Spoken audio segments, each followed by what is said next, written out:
This is a recording for the CUPHAT project, Coastal Uplands, Heritage and Tourism. My name is Daniel Carey. Today is the 2nd of May 2023 and I have with me here Pat Brennan.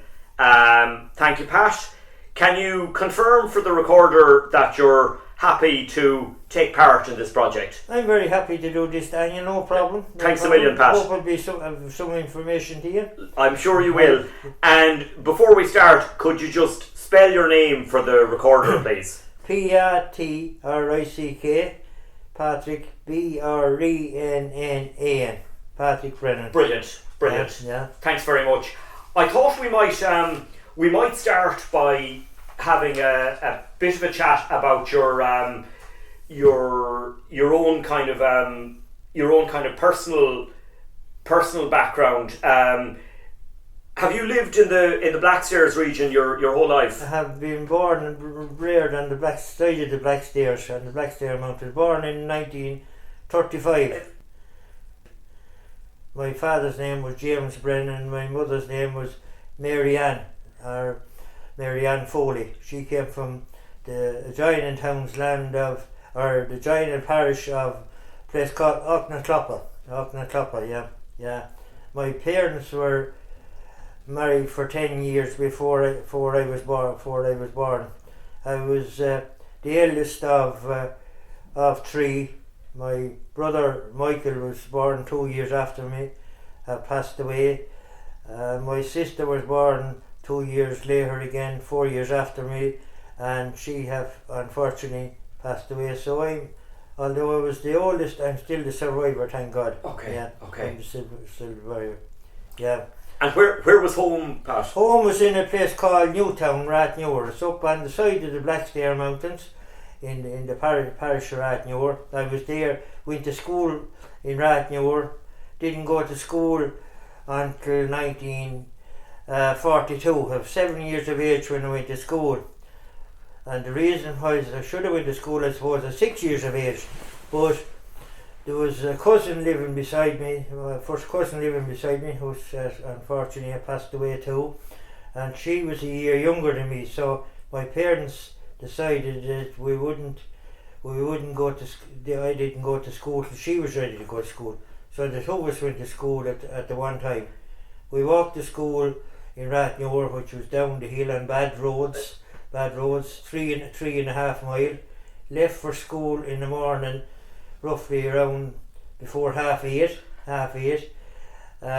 Went down about, I suppose we went down about 3/4 of a mile or a mile before we met up with some of the neighbours. Okay. Some of the neighbours moved along then, and we went on for another about a mile on the road and picked up more friends as we went along. We came to a mass path then, and we crossed the mass path. Instead of going down onto the main road, we cut out a V. It was a mass path, there were several mass paths that time in the rural areas for people going to mass and with no cars and no bikes or anything like that. And we cut out then on the main road near to Rathnewer village. The school was the building is still there. It's a very stone building. It was built roughly in the 80 roughly. The school was built, and it was a new school. It was closed, and then a new school was built about 1950. Yeah, there was 2 rooms in it, three teachers, no running water. There was a fire in both ends of it, and so the teacher got the most benefit from the fire. Now, some of the people have been talking to locally told me they had to go out to gather sticks, and well, there was no turf, of course, in this area. No turf, it wasn't like Europe and Midlands. There was no turf in this area, so but we seemingly in Rathnewer anyway, we hadn't to go out to My first teacher was a woman called Mrs. Skelton. Now, she wasn't a qualified teacher, but she was sort of involved in the Republican movement, and she was lifted into this position. She was She was fair enough. Now, she was fair enough. A lot of the boys in the school used to have their hair cut short. She was trying to catch you with the hair and give you a bit of a shaking. But she had, there was no such thing as senior or junior infants that time. It was all infants, first class. She taught infants in first class. Then moved on after a year or two, then to another teacher, a very good teacher as well, in third and fourth class, was in the same room, and then they were good teachers. Of course, you must remember that at that stage in the 1940s, that most of the subjects was cut or taught through Irish. No toilets. The toilets were dry toilets. The boys went up at one side of the building, a dry pit, I suppose, and then the girls were out at the back. That was sorry now. Not wrong. I wasn't long going to school, only about 2 years, I'd say, when the principal, which was Master Riley, he was a very good teacher. He was a Cavan man. He was from Cavan, County Cavan. He died. I remember us marching at his guard of honour at his funeral. Excuse me. At his funeral. But then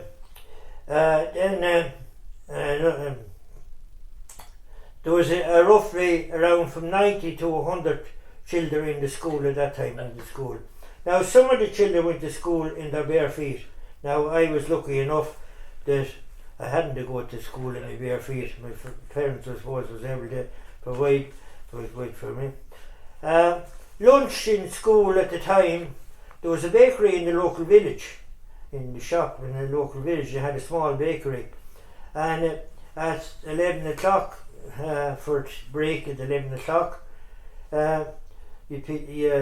some of the senior chaps, maybe girl, pick up a penny from everyone, went over to the local village, had so many pennies, ordered so many buns for in the bakery. And then when I think the break came around 12:30 or something, then she went over before 12:30 then, or they went over then and they collected up and brought them back to the children. Then now they weren't jam or anything like that, they were just ordinary plain buns, batch, sort of a batch.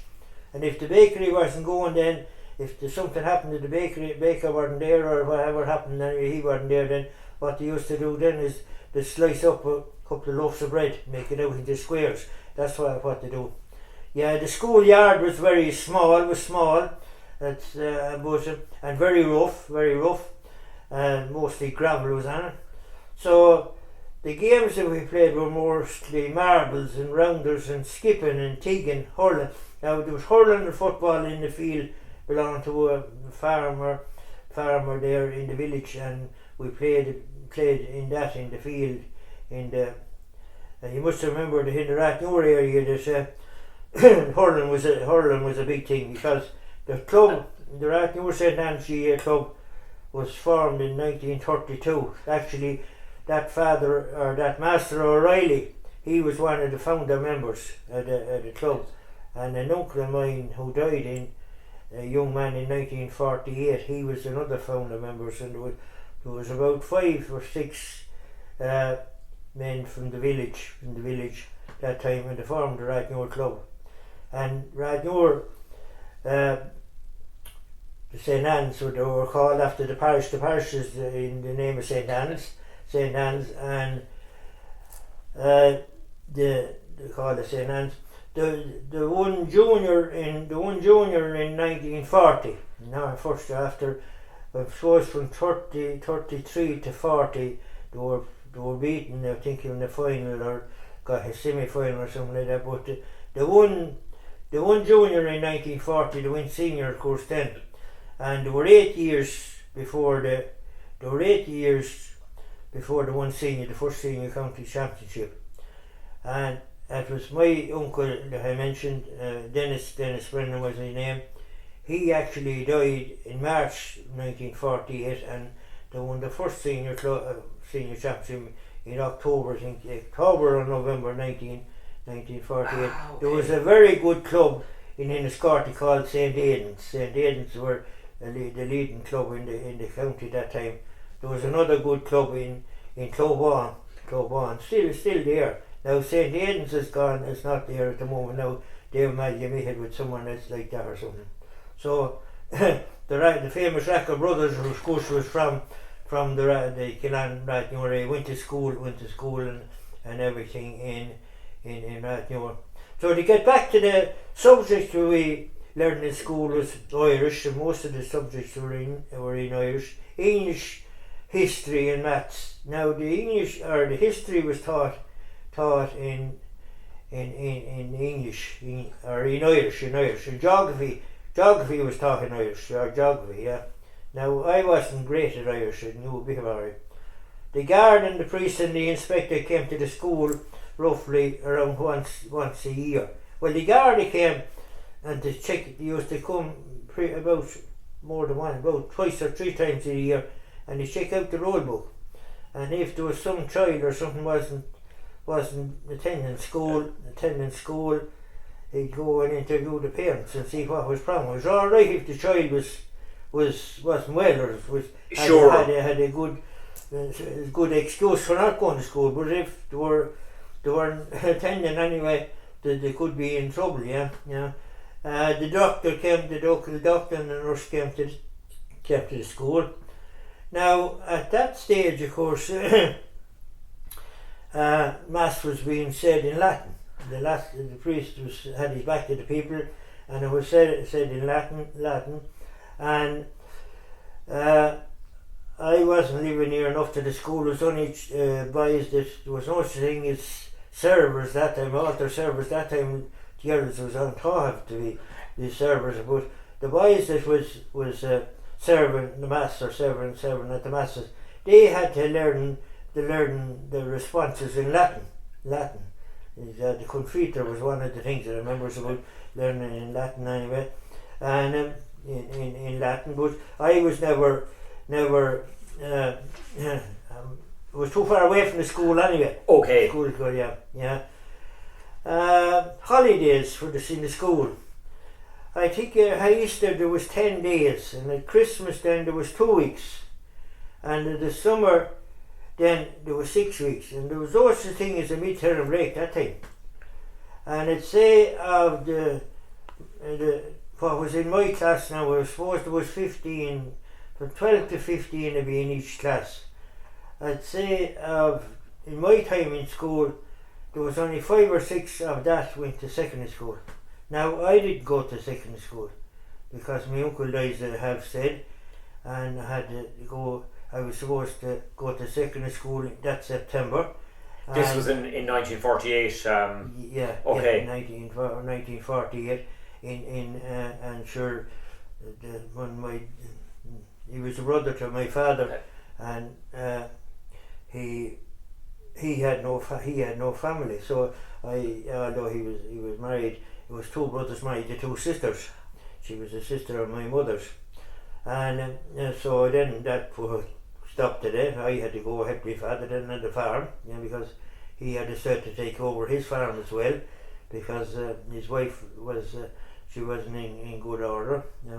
Now one thing I'd like to talk to was about the big snow in 1946-47.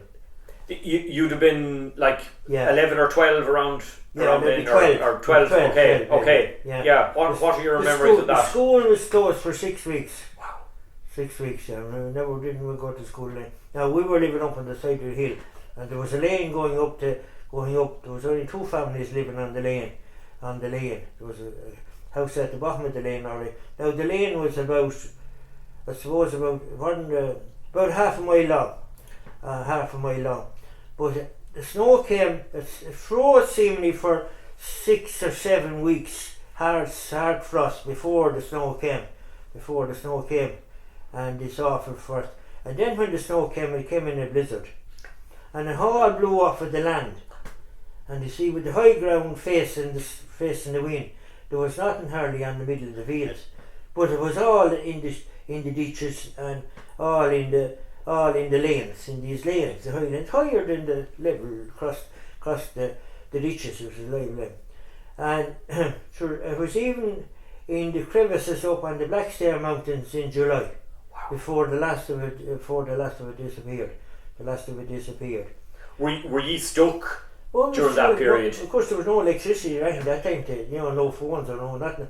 The only mean of transport that time was the horse and a dray. A dray was the thing that slid along.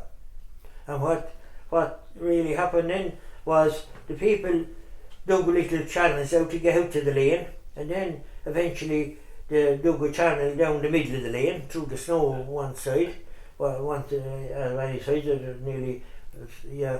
And eventually then what happened then, the thaw came then around Patrick's Day, and the war, between the war and the snow melting, you made these floods. Now the water couldn't get into the fields, and where did it go? Down the middle of the lane. And I can remember going out to the lane and looking down, and when it sort of eased off after a day or two, and it was after cutting holes, tracks in the lane, down about 2 or 3 foot. The mountain lanes that time didn't recover for years. They didn't recover years. There was a funeral here in the local village here. Around that time, I often heard some of the people talking about it. And the Mass and all was here in the local church, but he was going to be buried in Nahanna, which is up across the way, up in Nahanna, near Boris there. And they eventually waited for a day or two to see would he's off anyway. But eventually they had to shovel the road from Kilteely nearly to Nahanna to get this man buried. Yeah. So that was. But what I remember well was we had an open heart that time. Living in a two-storied house, alright, an oldish house. And that time, a lot of the houses up in the mountainside would be sort of built into the bank, Daniel. And you'd have to be about 3 or 4 or 5 foot at the background, at the back, sort of be faced sort of with stone. I think there was a back window in the house, but there was no back door. But I remember when the floods came then, the whole bank and all stones and everything all came in by the back wall. And the water then came in, put out the fire then, and went out the front door. Went out the front door. I think, I don't know how we survived, but we did survive, and we survived anyway, and got going again then anyway. What was life on the farm like? The farm we were lucky that we had no sheep. Now there was a lot of sheep lost that time, drifts and everything. There were sheep never got it. The local river here now, I often heard the people talking about it was here, that there was more sheep went down the river there. The water actually, there was a little lane going down there to the mill there, and I believe the water came up halfway up that, and there was a lot of timber down below with the saw bench below at the mill that time. My father-in-law there was a saw bench there, and there was a lot of timber washed away. It was got away down the river somewhere, washed out in the field somewhere down there, yeah. It was like they'd never seen anything like that. And there was no such thing as tractors or diggers or anything like that, you know. Yeah. Sure, you were in the middle of the war was only just over 2 years, you know. Yeah. Have you memories of the war? Yes, I have memories of the war. Yeah, I can remember. I remember the war. I remember 1939. Yeah, the war started, and there was an All-Ireland final in Croke Park, which would be the first Sunday in September. And it's if you ever go back over the GAA records, you see the Thunder and Lightning final. The final, I think Tipperary, I don't know who else was playing. Was it Tipperary and Kilkenny? I think. Could be Tipperary and Kilkenny. It's called the Thunder and Lightning. I can remember that thunderstorm. I remember as well because my mother used to have all this. God rest her, used to have a saying is, "God is angry." That's what she used to say. God is angry. when be thunderstorm like that. There was another thing I would say about the school. There was no such thing as a outing. You know, such a thing like what they have now. And we had just a blackboard and chalk, and inkwells. You had your inkwells. But you get back to the war there, Daniel, is my father used to always, for years, he used to work hard all his life, but he always took a week's holidays or 10 days in Tramore. He never went to the races now in Tramore. He'd always went to the races. The races in Tramore is always around the 15th of August. And he'd never go for the race week. He'd always go maybe a week before or a week after it.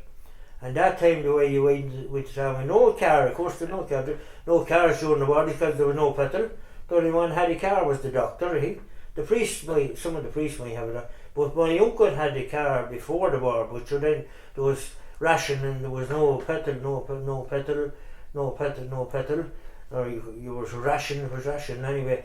But the Pony and Trap, then you go as far as Raggy Road. That's near Ballywilliam. There was a railway station there, and you go from that down. Then from that went to Watford on the train, and I can't remember how you got from one. There was another station then over and out to Waterford, the Cork Road out Waterford, and that was brought you down from there to Tramore, and probably a sidecar or something like that you got from one station to another. But he never booked or anything like that going to that. He always stayed in the place. Doherty's was the name. It was up fairly well in the town now, wasn't down on the sea. But the queer thing about it was, he never, although he went for the week, he never got into the sea. He didn't swim. He'd bring a rug or something with him. He'd lie down on the strand in Tramore. And I remember being there 1 year now. Now when he remember, yeah, and there was the drowning in it. I can remember well the same day that this lady was drowned. She was, I can't remember her name now. God rest the poor woman anyway. But there was awful commotion that day anyway. But when he'd come back then, and my mother then and my daughter, they'd go down for a week then as well. And this Doherty's now, it was a sort of a guest house. We got our meals and all that, but it was a pub in, and there was had a pub as well, and I can remember as well as yeah. But talking about the war, there was so much talk one time about Hitler. Hitler was here, and Hitler was there. It was all Hitler, of course, during the war. And I wouldn't go 1 year with him on the holidays to Tramore because I was afraid Hitler, the Germans were going to be there, but they didn't arrive anyway. So they said one time that if there had been as much oil wells as holy wells in Ireland as that Hitler had been here in the morning. Hitler had been here in the morning, in the morning. But thanks be to God, he didn't come anyway. Oh yeah, to get back to the war, in 1941, there was a German bomber crashed into the Blackstairs Mountains, about 11 o'clock at night or 12 o'clock at night, and there were four crew men, being a gunner and a navigator and a pilot and anyway, and there was 5 bombs on. And there were more so burdened. They crashed into the mountain and went to fire, and they were more so burdened than, well, they were killed I suppose as well, but they got burdened anyway. But a lot of the people along the side of the mountain thought that if the bombs had to go off that night, you know, wrecked the place. You know, it came in over Rosslare and sort of weren't able to make the top of the mountain. A lot of the time, a lot of the planes used to come in over Ireland here because they were trying to avoid the raider in England. I suppose, and they were trying to get at the cities along the east coast of England here anyway. But these four crewmen anyway, they were buried in Rathnewer, and they were there then for maybe 10 or 12 years. And after the war then the Irish government gave the German government a quarry up in Glencree, up near Glencree there in Wicklow, and they were taken up from Rathnewer and brought up there, as there was a lot of seamen and everything washed in Rosslare and along the coast, and there were a lot of them buried in different places along the coast, and there was a good few of them buried there in Crosstown in Wexford, and they took all them up there, and it's a lovely spot up there where the buried have been up to that anyway. But I have a part of the play now. I have a part of the play in this. I'll shortly after there, Daniel. There was several bits of it there, and there's a local historian here in Wexford here, and Barry Lacey is his name. Barry Lacey, and he's working with the County Library Service here, and he gave a talk in Bunclody then one night about 5 years ago, and about the plane crashes and the Blackstairs, and he gave a talk then about just before COVID there one night in the library in New Ross, and he said the way that he got a bullet. He was up at the site on the Blackstairs, and he got a bullet, and he was able to trace it back to there was a number on it, and he was able to trace it back to a factory in Germany where it was manufactured, Now the army then, well, the local defence was here in that time, and they sort of went up, of course, that night. There was a thrashing dance up somewhere near Grange up there, and some of the lads, the thrashing dance, went up to the site that night, went up to the site of the plane crash, but the Irish Army were stationed over the road here in a place called Woodbrook, the main over here, and they went up then, of course, the next day, and they surrounded, put a cordon around it. And there was a local one. The Garda barracks was in Killan at the time there in the corner in the village, and there was one of the Garda, a man by the name of Tom Rourke, and he was on duty up in the local village here in Kilhealy that night, and when the inquest was held and all anyway, he gave evidence that he seen the plane, and it was a very bright night. It was seemingly bright, but about 5 days then later, after when the burial and all was over and the whole thing was over, the army lay off the bombs. A lot of people thought they had to go off that night, but they wouldn't go off because there's a pin in the bombs, and the night they have when they go and drop it. Yeah. So an awful lot of the local people went up, and I think it was in October. It was in October because we were living up in Newtown at that time, and people used to come at fairly late in the evening, and say that time of the evening anyway, they'd want to go up on the mountain anyway. And my father had happened to him, don't go up at this hour of the night, don't go up there, you'll get lost in the fog. So several people have to get lost up there, don't go up there. But I remember one particular Sunday after it happened, when the bombs and all were let off, of course, I remember bicycles was the main transport at that time. I remember there was a little garden, it was a little paddock about an acre, and there was more bicycles in this. People came on the bicycles, then they'd walk the rest of the way, But up here in Knockrow, that was in 1940. In 41, in January 41, there was a German plane dropped 5 bombs in a row up in Knockrow, and unfortunately there was 3 people killed, Shannons, and there was 3 killed, and they're buried in Mahana, and there was 3 escaped and lived for number of years after.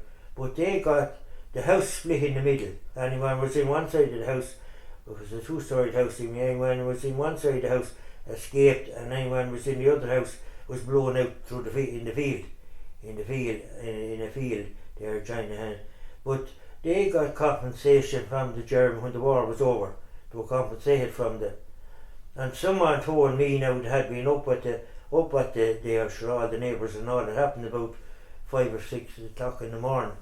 5 or 6 o'clock in the morning. You see, at that time you couldn't go back to Germany with your load of bums. What did you do with them? Yeah, you were supposed to drop them anyway, you held them. So they thought, I suppose the airplane thought that, I think they traced down the plane that actually dropped the bombs after, historians, I think they're able to do these things, they'll trace down the plane, they thought that they were in a valley of a river or something like that, but they dropped them along a straight line. It was lucky they only hit the one house. There was bombs dropped in Ballamorton as well, and they were dropped in the middle of the day, I think, down in. And someone told me there lately, was talking about this to somebody lately from down that area, and there was one bomb that landed in a big tree, and it didn't go off. It was there in the tree, and when the army came and then you had the famous Camp Hoyle bombings. That was bombed in the middle of the day, and so there was 3 girls killed in that bombing.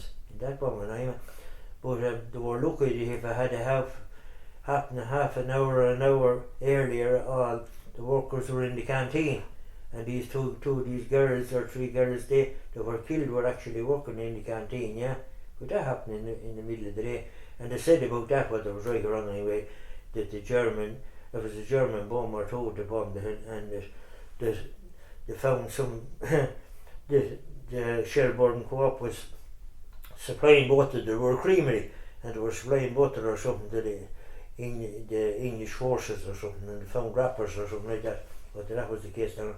Now there's a memorial down in Camp Hoyle to that bombing, yeah, and that would be an ad now, but I read it before. There was quite a lot of activity and incidents in Wexford generally. Kind of so near the coast, you see, so near the coast. So there were several incidents of planes crashing down on the coast as well as the time. Yeah. Can you tell me a little bit about your parents? Yeah, well, my father,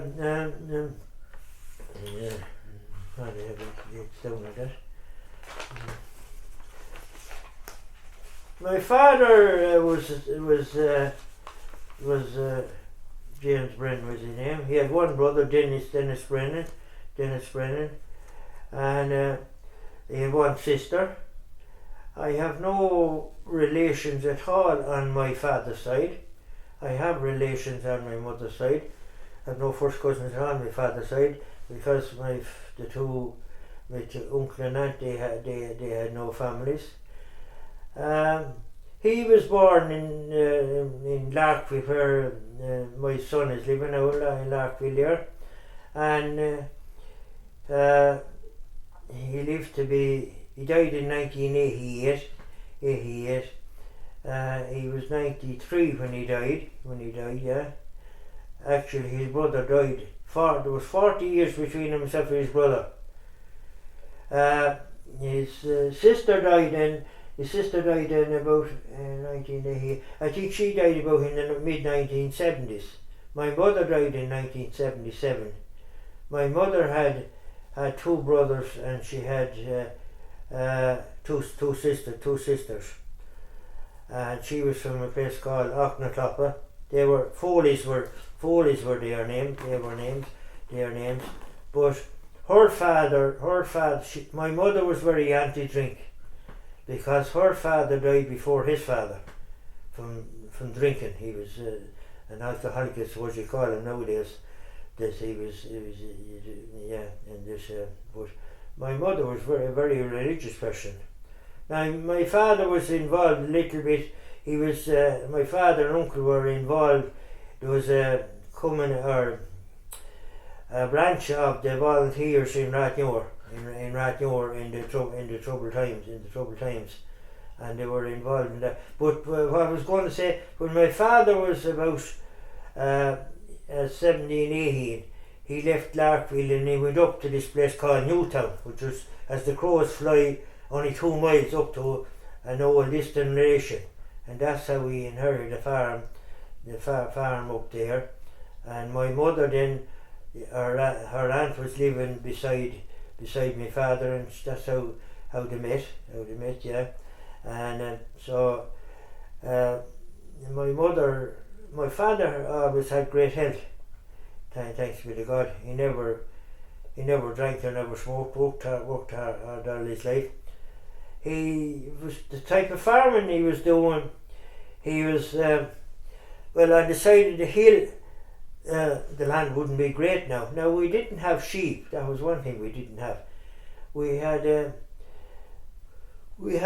cattle, cows, few cows, about maybe 7 or 8 cows there that time, just to feed the calves and things like that, and a few horses. And one horse for working the tractors or working the stream, and pigs. He used to rear a lot of pigs. He had a good few sows, and he had no sheep, and hens. He used to have hens, and I don't ever remember turkeys now much. We had ducks, I think, alright. And we used to grow oats was the most of the crop we used to grow. Now wheat, during the war, you see, you had an emergency and it was compulsory tillage. And you were supposed to sow an acre of wheat. Every farmer, whether he was big or small, if he had tillage at all, he was supposed to sow an acre of wheat. So my father sowed his wheat, and sure, there was no lime or nothing in the soil that time, and you wouldn't, in the mountainside, you wouldn't have great soil anyway, no fertilizers or nothing that time anyway, not in any farmyard, I suppose. So my father sowed his wheat, but sure, it was only like dirt, or dirt. And he sent away a sample to the Department of Agriculture anyway, eventually, after the first year thing anyway.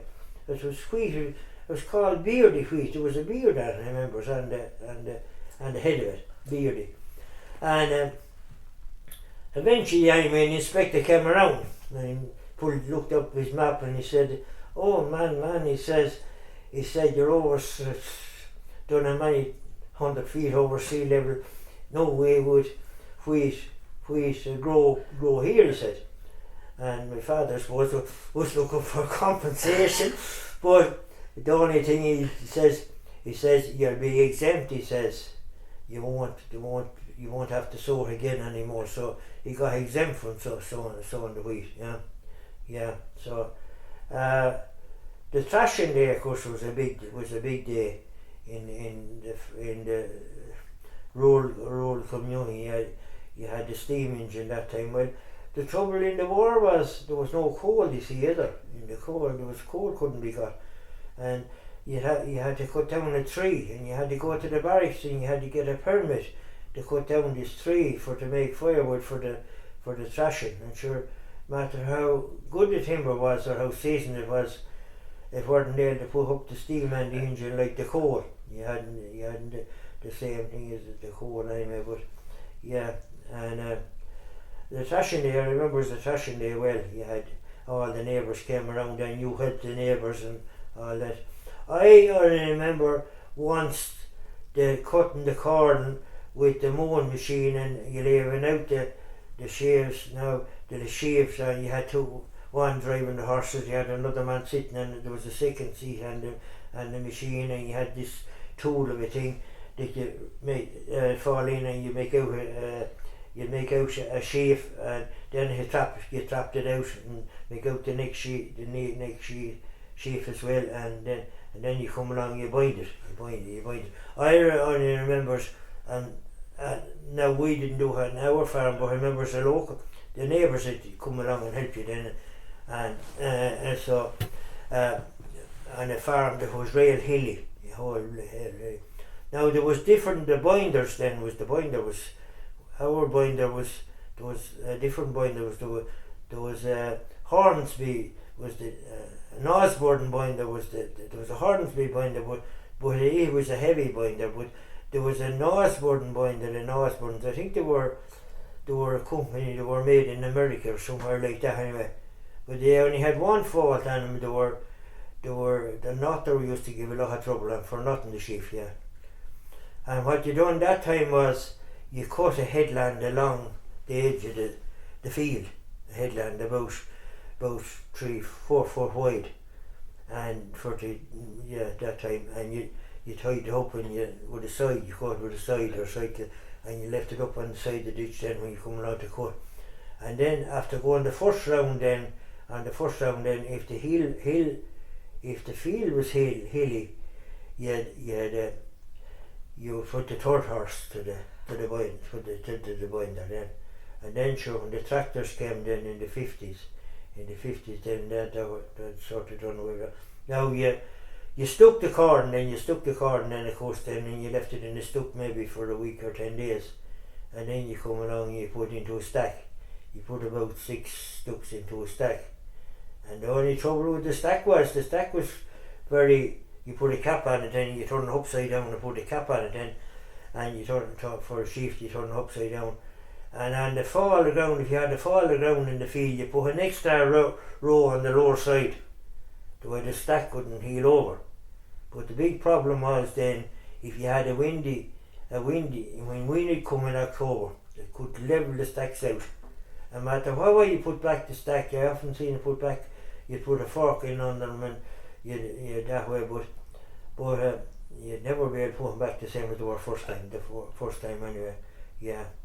And when you started going to the thrashing, the first job as a chap you'd get you were at the chaff. That's where you started at the chaff, and then eventually you'd progress on up, and you might get. There were certain men for certain jobs at thrashing. You had men to make the straw into the straw rick. The straw rick. It was very essential that the straw rick was done right, and you had certain men then for feeding the drum. There was men used to feed the drummers, and then you had the men at the sacks, and then you had the men pitching, yeah, and so it was a big. But another problem during the war then was the day of the thrashing. People that time, you see, people didn't eat meat on a Friday. And if you're unfortunate enough to be thrashing on a Friday, how you getting meat, or a lot of them wouldn't eat meat that time. It was different then, wouldn't you? So you'd had to, yeah. And another problem that time during the war was the tea. Getting the tea. Tea was a pound in the war. A pound, yeah, on the black market, and getting the tea then, yeah. And that time a big farmer could have 3 days thrashing. He thrashed 2 days. Now there was a very big farm in Rathnewer. There, the school is actually built on part of it there in Rathnewer, and a man by the name of John Fursell, he had a big lot of land. He'd have 2 days thrashing in the fall of the year, and then he'd have a day's thrashing in the spring. And what they used to do in a lot of farms like that, they used to have these what they call haystacks. They were stone structures, and they were up about 2 foot or 3 foot off the ground, and that was because in the winter time, if you had oats and stuff in stacks like that, you'd rats was a big problem. Rats were living, and this was to stop the rats from getting up into them. Yeah, and that was the way they worked. But then eventually the tractors came, and that just sort of done away with some of the steam engine. But the first of the tractors that came out, they weren't strong enough. If you were going up a hill, there were forts and tractors, and you were going up a hill with your meal and all. They had a problem getting up the hill. Then they got bigger tractors. Our first tractor that my father bought was in 1951, and it was what they called the High Nelly. They were a Ford tractor, and you'd see them in that one of them now with vintage shows. Yeah, you had to start them in petrol and heat them up, and then you turn them over to TVO, tractor vaporizing oil, then then when you had him heated up. And if you turn them over too soon, if your petrol was short, there was two tanks on them. There was a tank, the petrol tank could only hold about a gallon or maybe a gallon and a half, where the other bigger tank then could hold 10 gallons or something like that. And if you turn them over too quick from the petrol to the TVO, you'd wet the plugs, and then you had a problem. You'd have spluttering, and she wouldn't be right anyway, and you'd have to go and take out the plugs and dry the plugs. And then some fellas used to do what they used to do. They used to put a little button on the plug, and then the wire going to the plug. And that was able to make the sparks jump from one to the other, and I overrated it. It was a writer, but there were the forcing major now. Or these high nellies. They were badly geared. There were only 3 forward gears on them and a reverse on them. But the one we had now, the one my father bought new now, I can't remember the price. I'd say it was around €500, £500 at that time, £500 around that, something around that time. But there was 2 different models of them. Now she had lights, and she had a lift on her, hydraulic lift. Hydraulic lift on her. Where some of the first ones of them came out had no hydraulic lift. The hydraulic lift, of course, was a great invention because you had the 3-point, what they call the 3-point linkage, Harry Ferguson, sure, and he was the man that designed the hydraulic lift. Harry Ferguson, I think he was from the north of Ireland. But Ford then, Henry Ford then, or his company then, model. There was a Ford Nan. There was something on the style of the small Ferguson, and he put the same lift. He copied the lift, and sure there was a big law case went on for years. I think Harry Ferguson eventually won it. But they were a grand little small tractor, but with a farm door and with high ground and everything like that. They were all right. They done a lot of work too. I was only down at a vintage run there last Sunday in Downey Cale, and there was one in there, and I was looking at it, and they were grand if you had level land and everything like that. It strikes me listening to you, Pat, that you've seen a huge amount of change in farming over your lifetime. Like the arrival of tractors and mechanisation must have made it must have changed things a lot. It surely changed a lot, yeah. My first motor car was she was a Ford Ainley. Yeah. Okay. And she was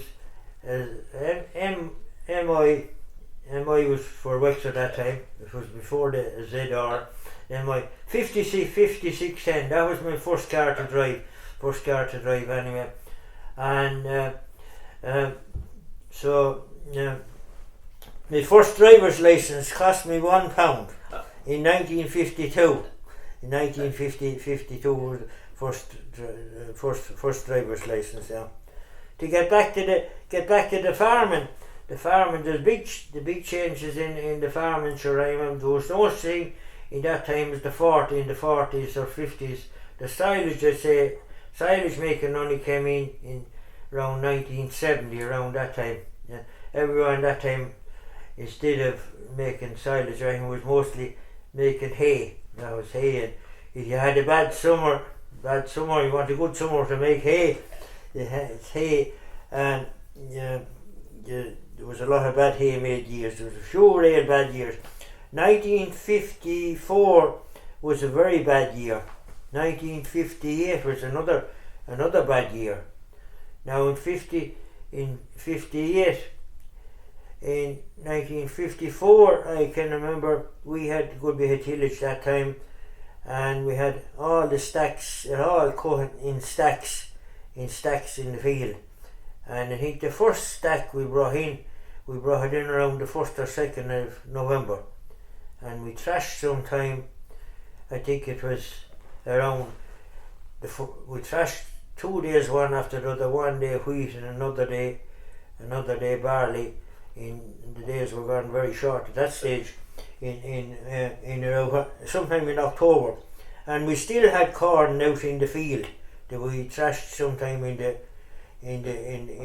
spring. In the spring, but it rained all that time from you would say around the first of from about the middle of September up to November, and that time when the ground was so wet and everything like that, the road that was on the ground was wringing wet, and you had to throw them out and leave them on one side. I made sure not to destroy the whole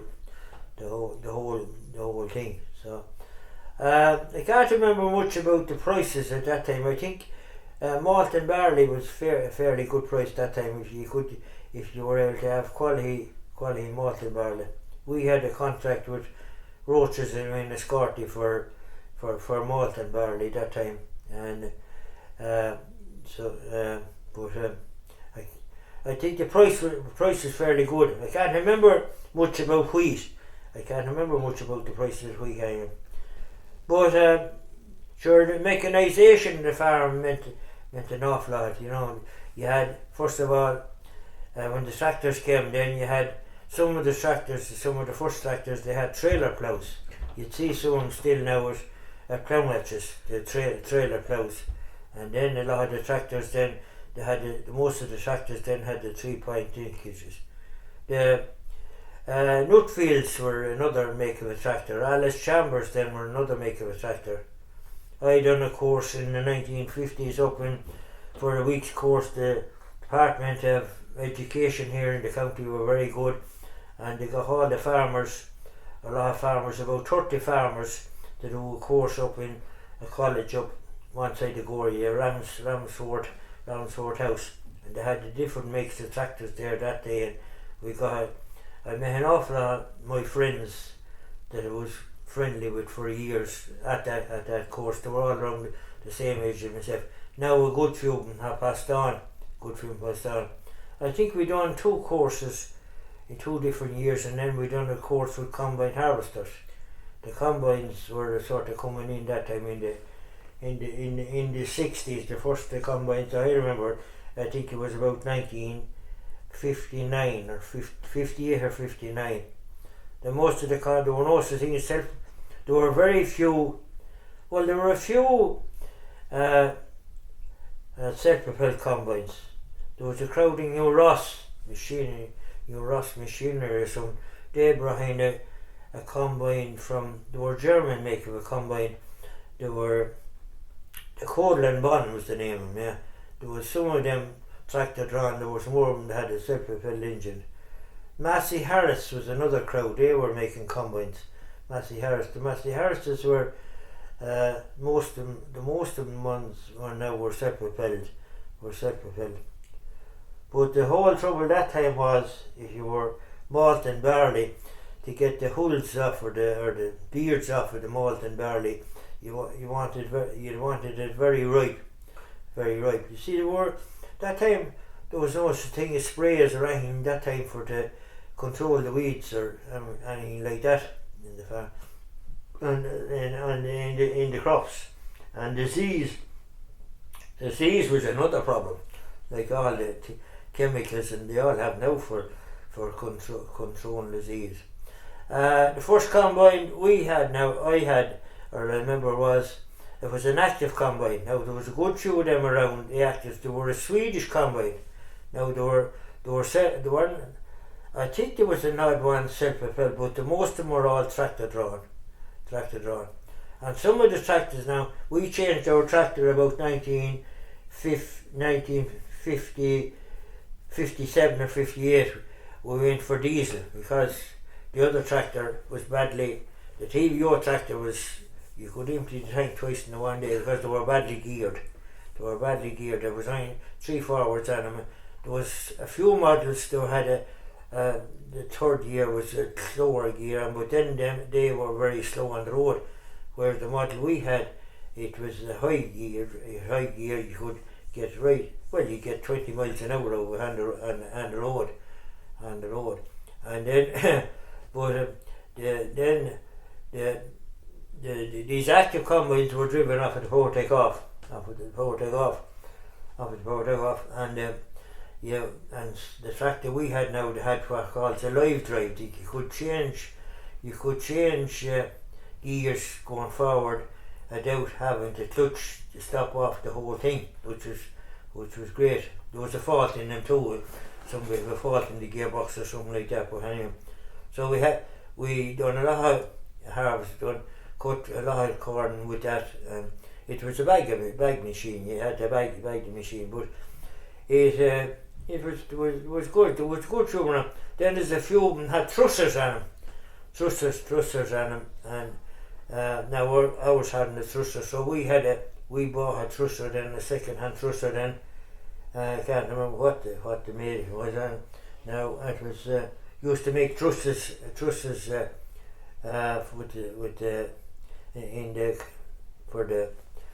the straw. The straw was a big problem too. Some of the farmers that time, you cut the corn and the straw wouldn't. There was no balers on combines. Some had not balers, and another one had this. The Massey Harrises now had a baler on the back of the combine. Yeah.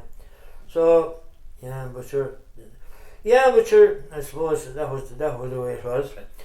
Silage. There was no such thing as silage that time, as far as I can remember. I never seen silage for years, and then the silage. That time, of course, the manual labour, there was plenty of help around. That was the main thing. If you were doing any job, you had plenty of neighbours to give you a hand. You gave the neighbours a hand when they were doing a job, and this sort of thing. Yeah. My father used to sow a good deal of potatoes. Now was another thing. He used to sow. Our land is sort of suited potatoes. He used to sow 4 or 5 acres of potatoes, and there was, you take them out by the digger, and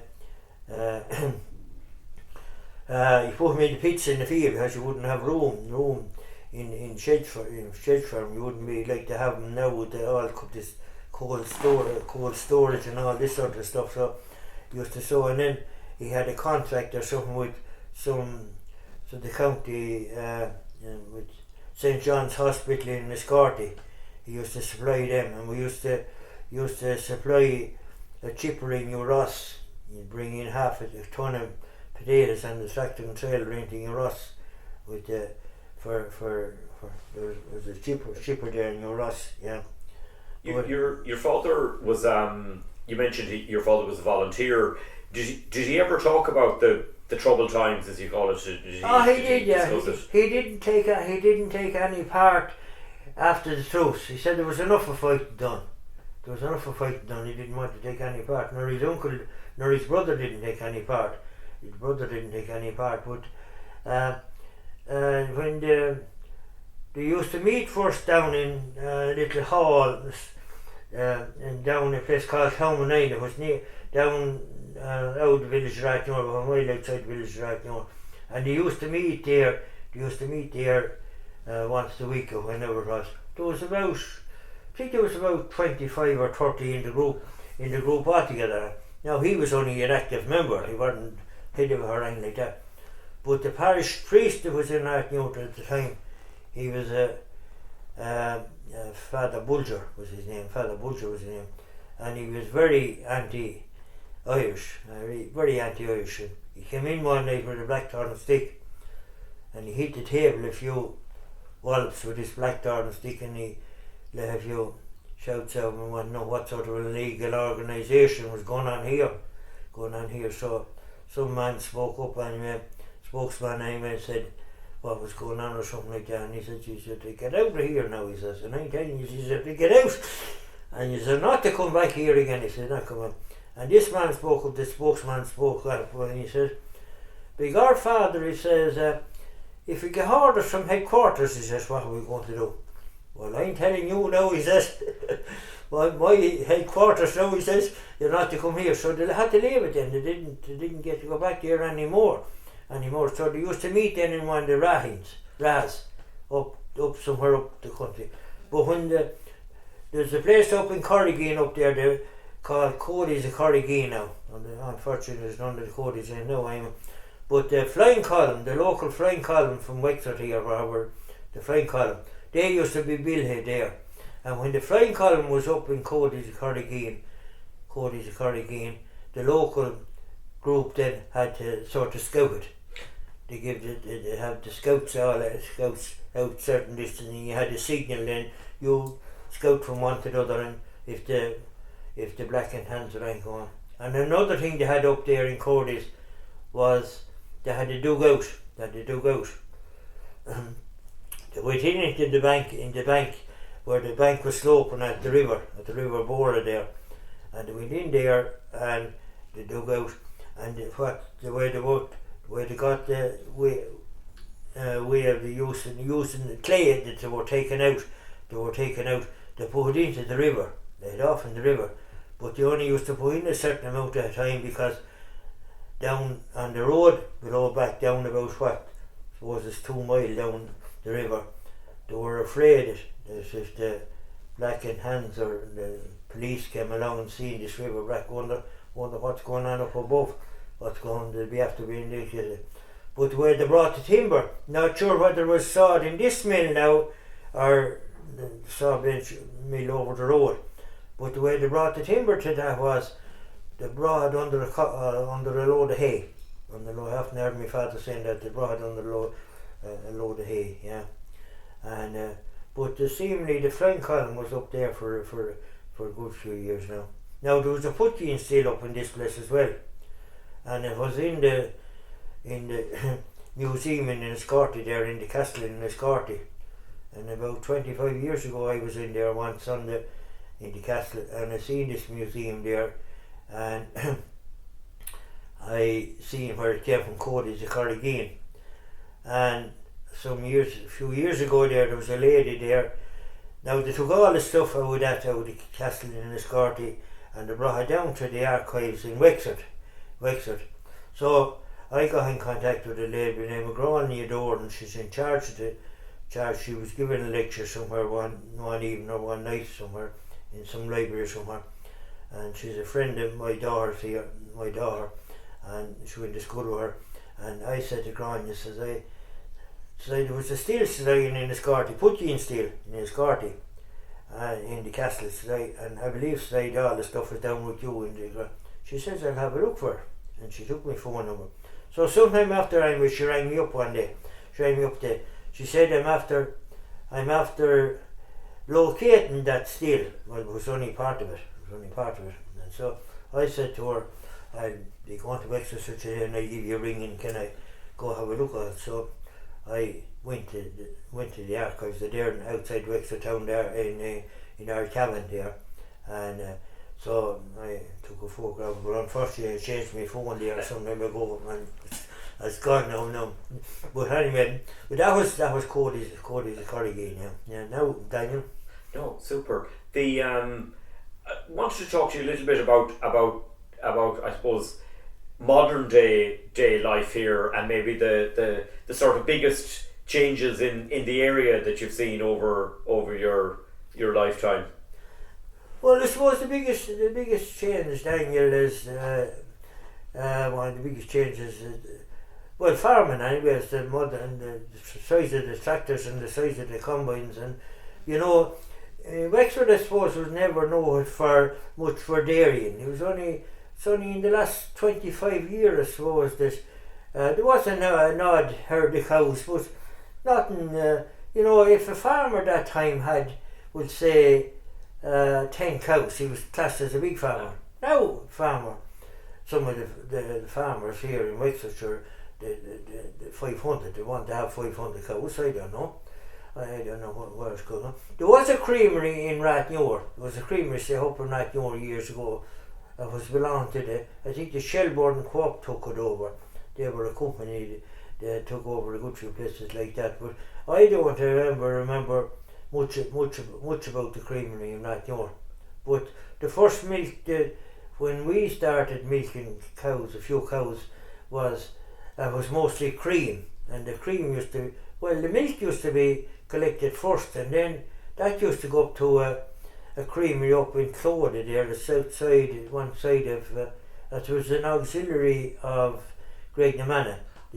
creamery there. It was near the Barra Bridge there, going in on the right hand side before you go into Ross there. And then a few years after that, then they started collecting cream. You separate the milk and you had into cream, and that was going to Ballycurnoe, as far as I can remember. We were going to Ballycurnoe, but some sort of an order came out then from the Department of Agriculture that they had to cease. Yeah, so that's it. But then sure, farmers got into. But sure, an awful lot of thing. The big change in agriculture was Wexford is very deficient in lime. Very deficient in lime.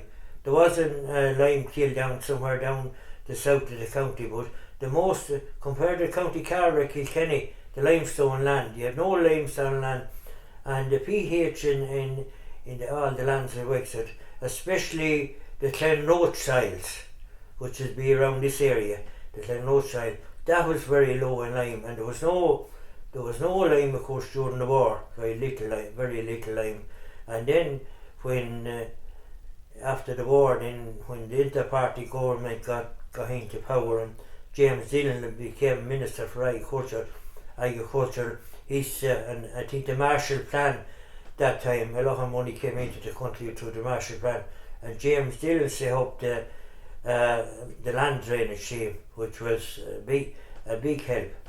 And anyone that time in politics will say they was voting for Fine Gael.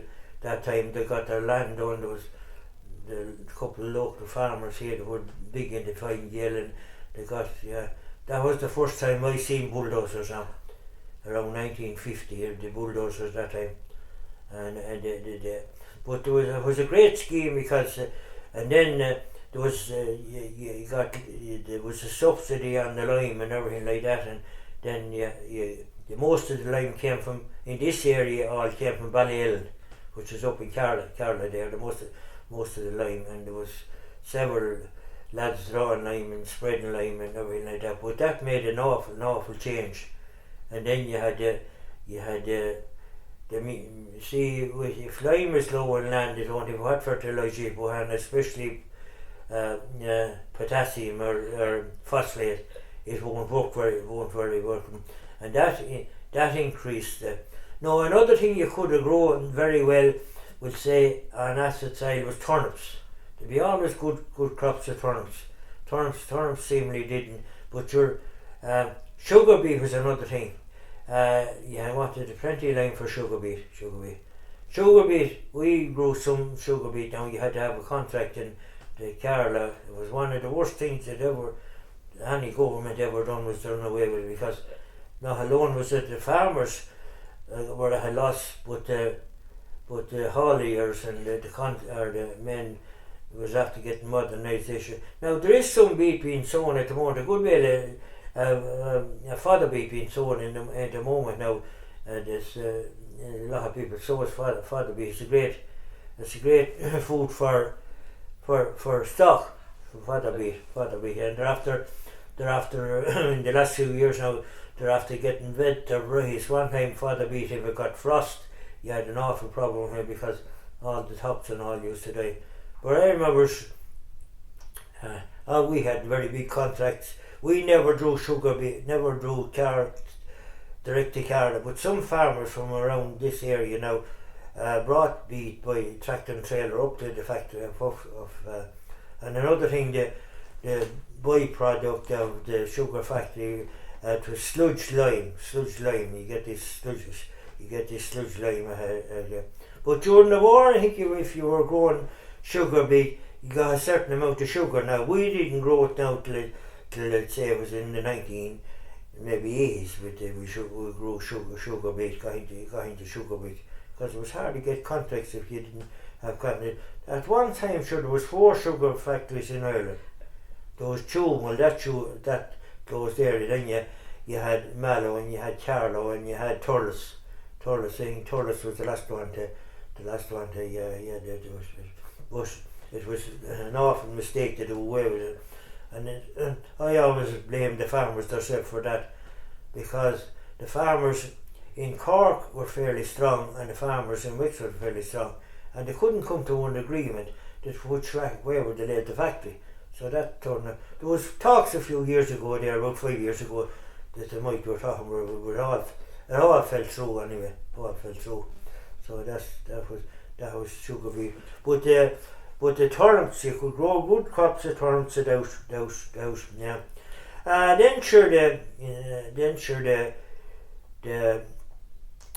the wheat started. Wheat people growing a lot more acres of wheat, and so the farmers and the many when they seen tillage, then they're very very mechanised, and then a lot of the contracting is a big business now. There's some farmers growing crops now, and they have no machinery at all much. They're relying all for that. There's a couple of very good contractors in this area, and they're set up for doing everything, like, you know, doing everything, you know. Tell me about the area we're in here, Pat. Yeah, well, the area here we're in Wexford anyway, the model county. the model county. Yeah, I must say, the first time I ever went to a plough match. There was no plough competitions in this area. But if you go down to Islegate, you have Cushinstown, you have down the south of the county farther, they'd always have the local plough match. They'd have the local plough match, and then you go on to represent your county, and then you go on to the All Ireland. But sorry, but not at all. I thought now what I was going to say, the plough matches, yeah. Sorry, no. No, not at all. I was just wondering about the area that we're in here. You were talking about Wexford. Well, the area here that we're living in here, there'd be some very good land in this area. But then, as you head up near to the Blackstairs, the Blackstairs, especially along, let's say, years ago, people used to have a bit of tillage in the place, but that's a sort of all done away with. The most of that area now would be a lot of sheep. There'd be a lot of sheep farmers in that area. You go on then to Bunclody then, and you have where the Slaney flows, the Slaney Valley from Bunclody to Enniscorthy and down to Wexford. That'll be some of the best land now in Wexford. Then you have down the south of the county, then around Kilmuckers down there, you have the Macklemore areas. And that land was seen when the Griffith valuation was done in 1840s or whenever it was done that time. That was very highly rated, and because it was able to grow wheat, where the land here around this Kilteely, Rathnour area and on to Ballawilliam and along that area, that was very lowly rated, very little. But the IFA then, they brought the case to Dublin there about the rates, and eventually the government at that time tried to went to the High Court, and the farmers actually won it. So yeah, that time, if you had high rates and you had a house, a lot of biggish house, that time some people even took down the chimney off of the house. Yeah, to hide it, especially if there were no one living it, yeah. A lot of the in this particular area here now is called the Duffrey area, and the Duffrey stretched from Enniscorthy to Mount Leinster, and that in former times was always covered with wood. It was covered completely with all timber, and eventually was all taken over, and a lot of it was sent in over England. It was put in the river and flowed down to Enniscorthy and down to Wexford, and a lot of it went across to England. But in this area here, the Duffrey country, there was a landlord here in this area up the road here, half a mile up the road here, called Coastal, and they were the local landlords in this area, very good landlords, and they owned an awful lot of land around here, And that's how the yellow bellies came. Wexford hurlers called the yellow bellies. Why are they called the yellow bellies? This Dougley, Coakley, well, there was several families of Coakleys, like, along the line, another history about Coakleys. And he brought over a team over to play a team in Wales. He was a very good landlord, seemingly. All the Coakleys were very good landlords, seemingly. All the families down through the generation time. And to distinguish the Wexford, his team, and from the other team, the team over in Wales, they tied yellow ribbons around the Wexford fellas, the lads from this area here, the lads from here. And the king or whoever was at this match or I think he was a king or something, anyway, he said, "Come on, the yellow bellies." And that's where it stuck on the Wexford team, the yellow bellies, yeah. Oh. But there's they owned it even this land here, because up the fields, you go up the fields here at the back here now, it's called the Deer Park. They seemingly had deer, and but there's no trace of the houses now. Now they eventually moved down to Tinton, or down that area, Tinton Abbey there, and the OPW have that building down there now, and they does tours and things like that. Yeah. Okay. Tinton Abbey, yeah. I was going to ask you about the, I suppose, the Blackstairs mountains, and maybe your kind of relationship with the mountain. Would you have been sort of up and down there regularly? What sort of a part does it kind of play in? The only time, sure, in the wartime, we used to go up on the Blackstairs. We used to get turf. Now, it wasn't great turf. It wouldn't be anything like what they have up the Midlands or anything, but we used to get this turf, and it should keep the thing going, yeah. And all the neighbours used to go. And on the Mount Leinster, on this side of the Mount Leinster Blackstairs, and this side of Mount Leinster, the highest point, of course, of the Blackstairs.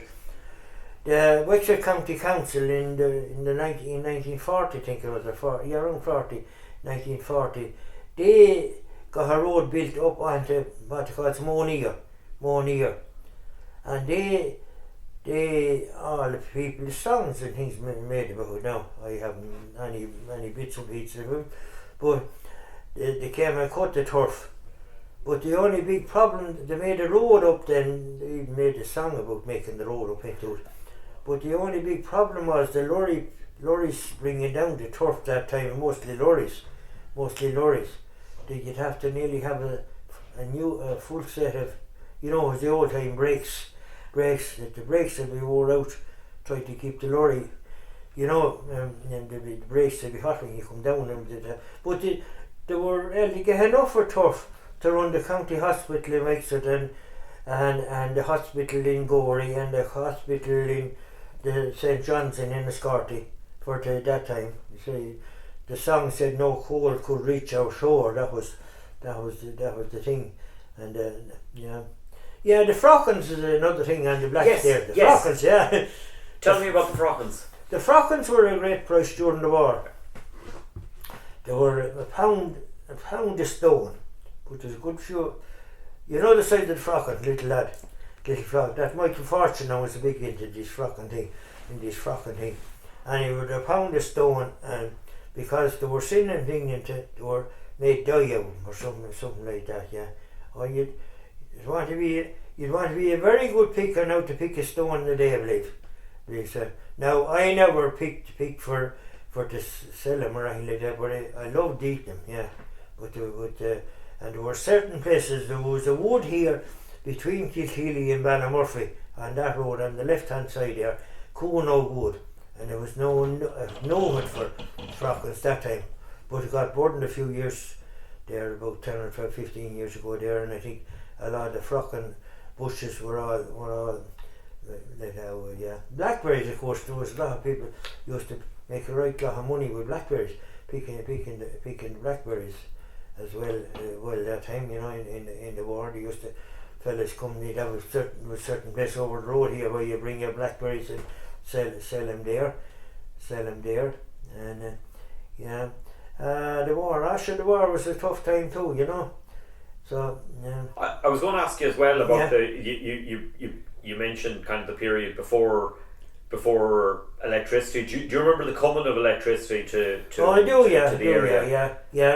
yeah, and the mill down here, I was going to say, so they had a little wheel down there, not the main wheel now, but another little wheel, and they were able to make enough to make electricity. I think it came down from Port Leash or somewhere when they got some relation of the men that were here got and came down here Dynamo, and they were able to light the old farmyards in the yard there and the mill. And then I often heard my mother-in-law got us talking about it, that when the mill would be shut in the evening time, they'd have a lot better light inside, you know. And yeah, it was weird in such a way that it's long gone, you know. What was do you remember the mill in operation? What was it? Oh, I do, yeah. We'll talk a little bit about the mill there. Yeah. I had something there, No problem. some show notes about the mill down here. See where they are now. No problem. There's a photograph of the mill anyway, Michael. Oh, very good. That's the photograph. The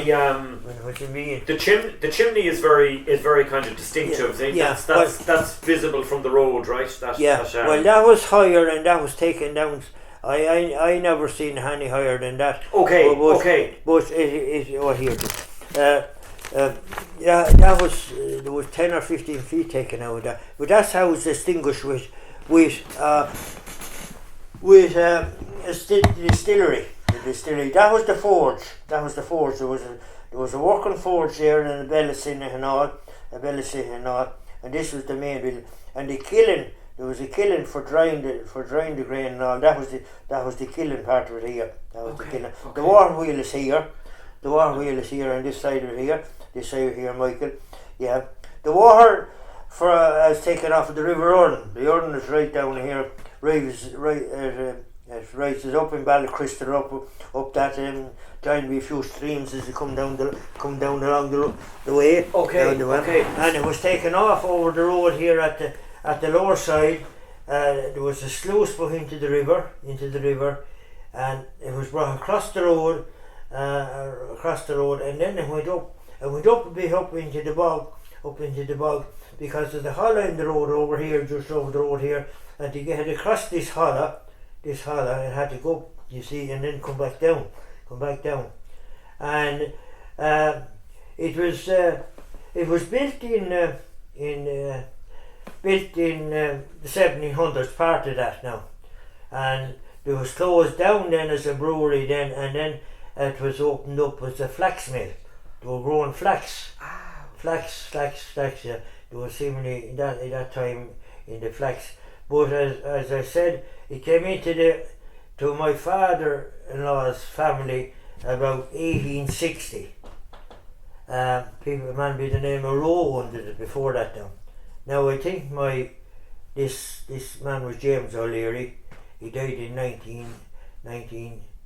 No. His two sons then took it over. He died in I'm not sure what year he died, but his sons James and Andrew O'Leary took it over they took it over then, and in about 1860, and one of them died in 1928 and the other died in 1929, and they left it to my father-in-law, which was another James O'Leary, and he was down from around Adamstown, came from a place called Rahinduff Adamstown, and and why they left it with him was because he was the same name. They wanted to keep it in the O'Leary name. Now he was only in school. This was in 1930, we'll say now. He had 29. The last man died 1930, and he was only in St. Peter's College in Wexford. And his brother, which was older, he had one brother, and his sister came up here, and they ran the place here for 3 or 4 years, and he came up because there was There was at one stage down in the mill there were 3 carpenters, and there was two millers, and there was another man as well, and there was a blacksmith. So there was all a big family, a big workforce. Now my father-in-law died in 1972, and his son died in 1969. He was only 25 years of age. My brother-in-law, he had only one son, and he had three daughters. Bridie was my wife's name, and we got married in 1964, and we're living over in Archaeological. And then sure, when he died in 1972, we had to move back over here because the mill was going at the time. There was 2 people working in at that stage. At that stage. Now his wife didn't die till 1979. My mother-in-law, yeah. So then at the flax mill, then seemingly after the fire was in 1845, and so the flax mill was a sort of, flax was done away with them seemingly anyway. Although they did sow flax, there was a man in Bunclody there, a man named Rory Murphy, and he started up flax there about 30 years ago. And it lasted only a few years as well. So now, then it was turned into a corn mill and and there was sausage. There was a very good sausage. There was a water turbine in. Now I never seen the water turbine working, but the water turbine used to seemingly drive the saw. But then that was given trouble, I think. And so eventually when the tractors came, then they got in a tractor. There was no carburetting on the tractor now, and the tractor was able to put in with the sausage. And in the 1980s, there was a big 1980s, 79, yeah, 72. Oh, yeah, no, in the 1960s, I'm going a bit astray there. No, you're fine. Little bit astray there. In the 1960s, there was a lot of timber cut down over here in Woodbrook. An awful lot of timber. Man by the name of Nugent. I think he was up for Wicklow Man or something like that. And there was an awful lot of timber from that place sawed down here. There was a little lane going down there too, but they used to head off on the side of the road there, pull in there with the lorries and head off down there. And my father-in-law and the 2 men that was working, a man by the name of Peter Nolan and Jim Morrissey. Jim Morrissey was the mill man, and Peter was jack of all trades, and they done sawed an awful lot of timber for this Nugent. Yeah, he was seemingly a big man there. Now the war wheel is it's still there now. It's still there, and this other little war wheel, then it came in the 1930s. I have that down here to make electricity for the mill, and the mill closed. And was working when I arrived here. It was working here for a couple of years, and then something happened in the frost or something. There was a big cast iron wheel on the side of the war wheel, and something happened in the frost, and it got broken anyway. So we looked everywhere to see could we find one to get one, and we located a few of them, but they weren't the right size or anything like that. So that finished the war wheel. So we carried on then for a few years with the tractor driving the hammer mill, driving the tractor. Yeah, the farmers used to bring the grain to the ground, and they used to bring wheat. And the wheat you'd had to dry hand the kiln. I was just looking at something there last night here, just looking up a few things there, and I seen there where the kiln for the wheat, they used to put it on the kiln, and they were using anthracite for the for the fuel the fire in it, and so the wheat have to be dried, and then some farmers they used to store the wheat for them here in the sacks, and then they send word to the mill. The mill say there was no phones right in that time, postcard or something like that. Say, will you grind a bag of wheat for me, and then when they be ground or something ready anyway, you send them backward and saying your meal is ready, or someone come and collect it, and Now during the war there was during the war it was illegal to take the bran off of the wheat.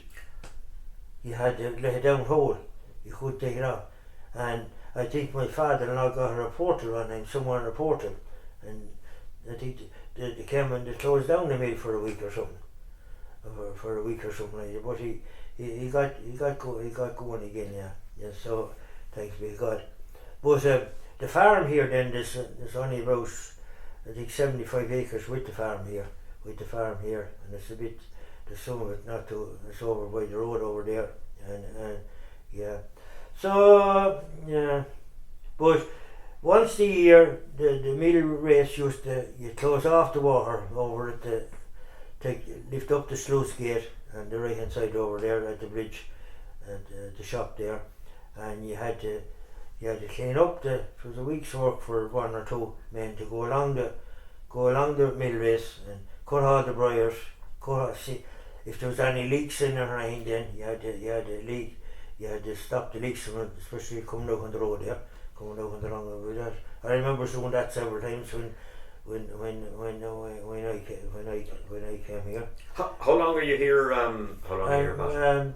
1969. I'm here since 1973. What's that? 73 is 50 years. I'll be 50 years here now in September or something. September or something like that. 50 years, yeah. But I carried on from here, and I used to go back over to where James is over there, as well as my other brother was, or my one brother. He was farming there, and he wasn't in good health, so we farmed together, like, you know. We all farmed together. We had got into sheep at that particular time. I got into sheep in that particular time. But my daughter inherited the place here then. My youngest daughter, she was the most interested in it anyway. Oh no, my wife inherited it was first, and she died 20 years ago, and then she said that James had enough of land, so she left it here. Carmen was most interested in it, and so she left it to Carmen. So the mill closed in 1995. So Carmel then decided.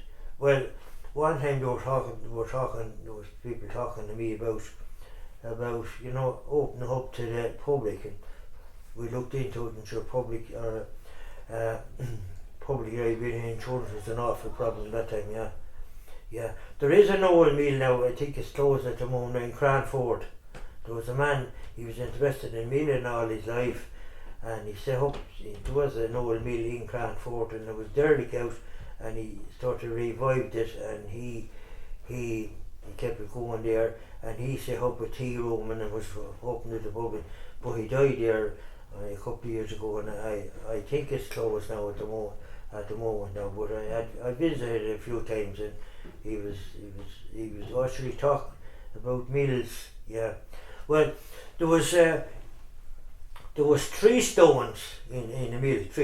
There was one particular stone I never seen it. It was for doing oaten meal. I never seen that. There was another stone. Then it was for grinding the barley and the wheat, or the barley and oats, for people for animals. And then there was another stone, then a special stone, then for grinding the wheat.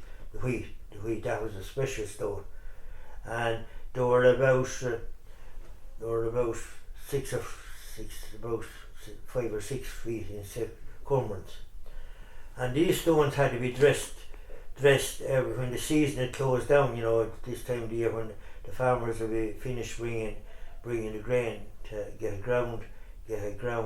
What generally used to happen was you'd bring 5 or 6 bags of grain to the mill and you'd lay them here, and then you'd go off, and maybe after a week then you'd come back for them, or a couple of days you'd come back and you'd bring a couple more the next time you'd be coming, and they'd hold on to them then for you. Now the storage wasn't that big. But these stones had to be dressed. So it was a whole week's work and you had to lift these stones to turn them up.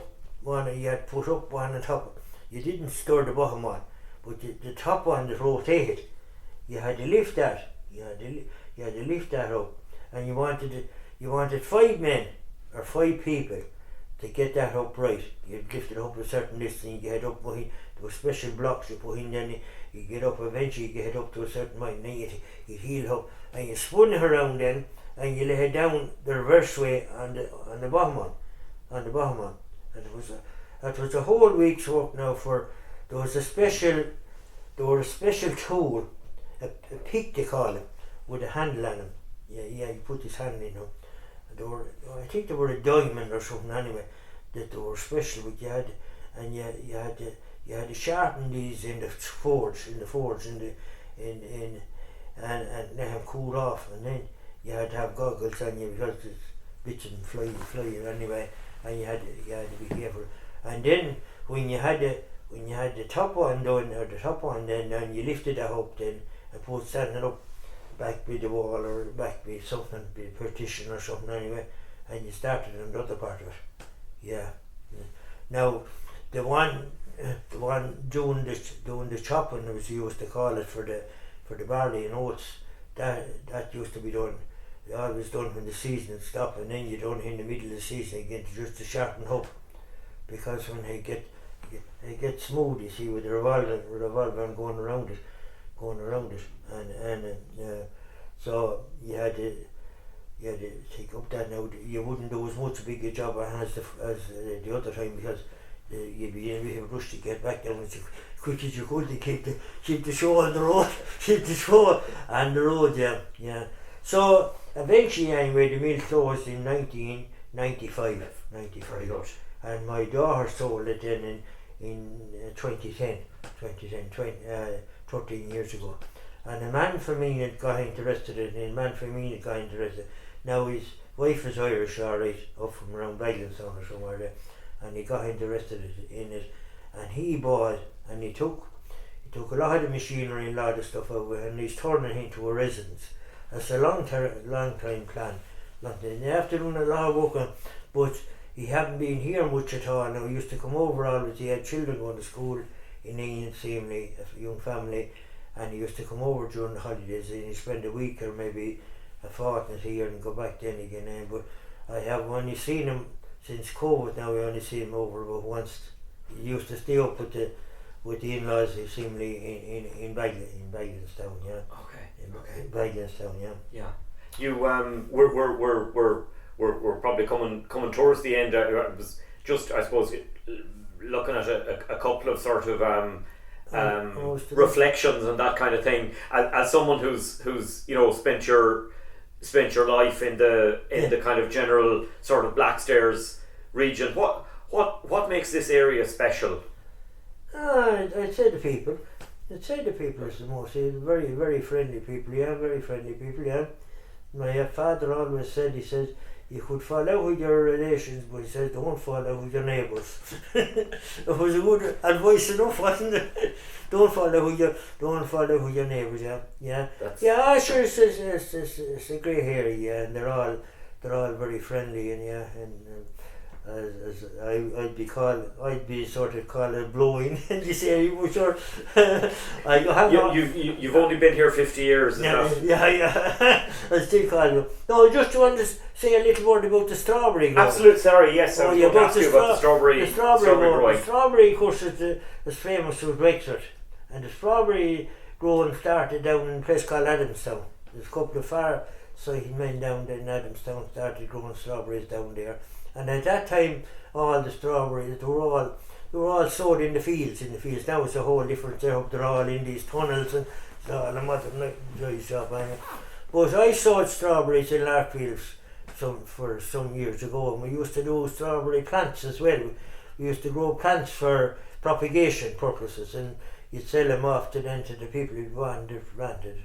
And then when I moved over here, I started sowing strawberries, and there was different varieties of strawberries. I had a strawberry called, there were different, there were some sweeter, some sour, and I don't know what they did. Anyway, they're all mostly making for jam. And there was a place in Enniscorthy used to buy strawberries. Now Robinsons were the people name. I never supplied them now. The first strawberries I grew them for the Co-op in Ballyween. They were the Shelbourne Co-op in Ballyween. They were sending them to, I think they were sending them to Dublin now. Yeah. And actually they were great for the children in the summer, making the summer. But when I came over here then, I sowed strawberries here now for a couple of years. Now the field where my daughter is living there, we used to call that the strawberry field because that's where they were sowed. And the first strawberries I sowed here, they were red gauntlet. And I sowed 7,000 plants. I can't remember where I got the plants, but I got them off of someone that was propagating that. I think we weren't propagating myself at that stage. Maybe we had finished propagating. There were certain growers propagating them. But anyway, of the 7,000 plants, I got 7 ton of fruit off them. They were a great yielder, but they went out of fashion because they were great for making jam and alright, but they were a bit too sour for the housewife for to be buying like that or something like that. Yeah. I can't remember what the sweet strawberries, the strawberries now should have. And raspberries, there was a lot of raspberries sowed for Chivers. Chivers were the great crowd, the jam crowd, Chivers. They had a lot of contracts for raspberries. I had raspberries in Larkfield now I had one plot of raspberries. Now they didn't, I don't know what the reason was, whether the plants weren't right or what, but you had to stake up the wires, and you had wires and all to keep them up like that, but they weren't a great, with me anyway, they weren't a great success. I don't know what, maybe done something wrong, yeah. But the big problem with the strawberry, of course, was the mould. You had to spray them for the mould. You spray them for the mould. But I got a chap down from, I don't know where he's from now, I can't remember, somewhere about in Scotland. He was making this tool that you spray them, you put onto the back of the tractor and the sprayer, and the ordinary sprayer take off the booms off the sprayer and put this boom on anyway, and it was you sprayed them for the mould, and it was great. If you didn't spray them for the mould, you were in big trouble. You'd have a great crop of strawberries, and then of course the picking of the strawberries, that was a big thing. You'd have all the local children, and sure, nearly an awful lot of farmers that time in Wexford were growing strawberries, but now sure, it's like everything else. It's like the potato job. That time, sure, every farmer was sowing half an acre of potatoes, a few potatoes or something like that. But sure, now it's all big growers are doing that. There's only very few people that you can talk to now that have any amount of potatoes at all. The only good point, I suppose, it is now if you go into the shop and you buy bad potatoes, well, you won't buy that fella's potatoes again. Where if you had your own potatoes, if they were bad or weren't good, you'd be trying to use them up, Of course, potatoes my father used to sow a lot of potatoes, as I said earlier on, and he used to steam in these big boilers for the pigs, and sure, yeah, Yeah.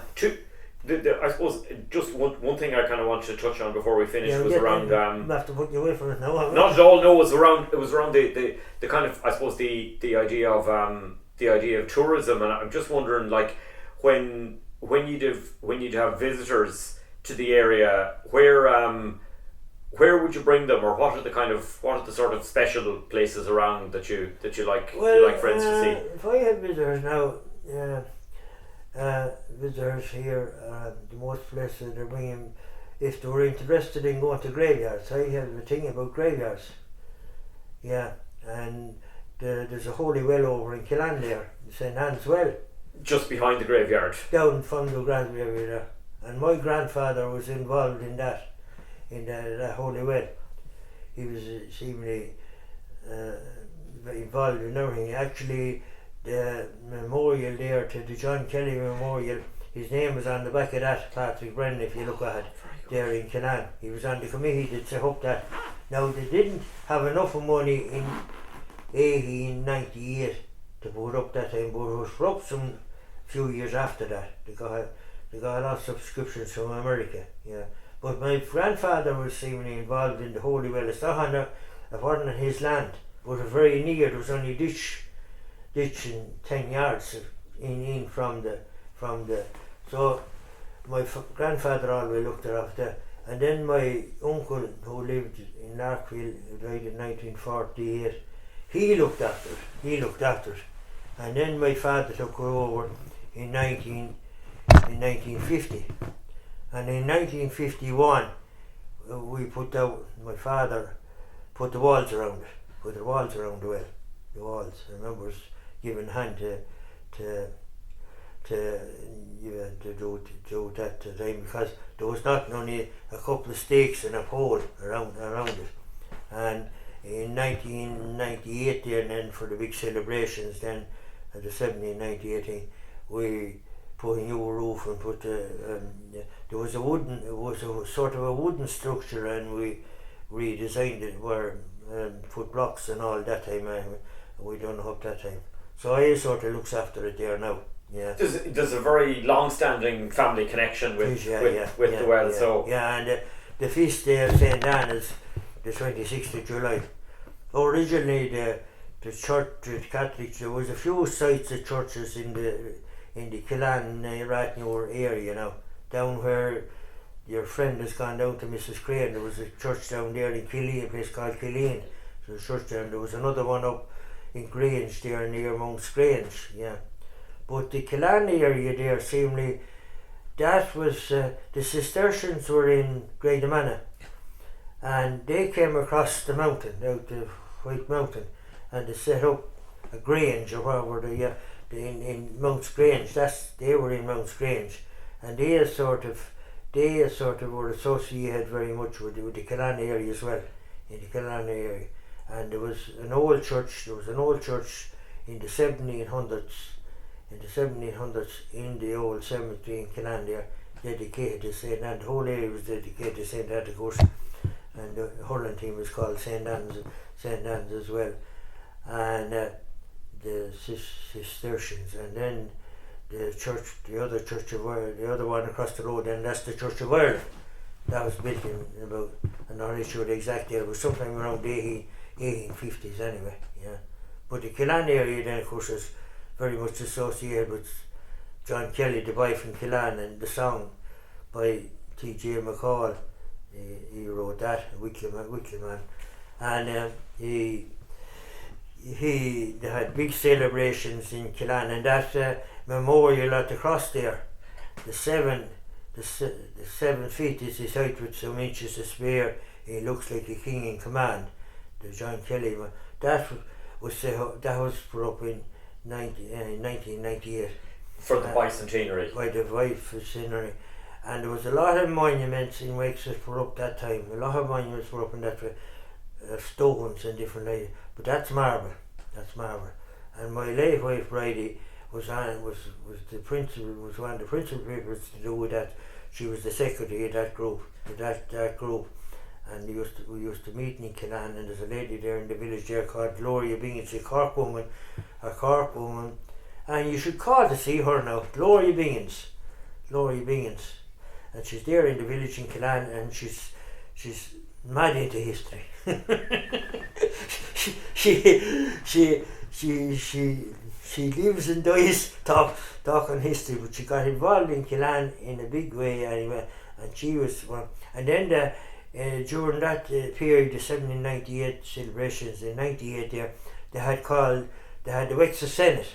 Have you heard of that? Yes. Tell me a little bit about that.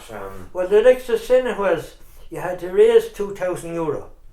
There was a sort of money fundraiser. That was a fundraiser, and there was Gloria. There was 3 senators in the Killan area. There was Gloria Bingans was a senator, and there was a man by the name of Johnny Carty who was diseased. Well, I think the St Anne Hurling Club sponsored him because he was chairman or something. And my wife Bridie was a senator, and all the senators, if you're in the 98 centre in Scarty there, the 98 centre there, all the senators' names up there, all parts of the world were senators.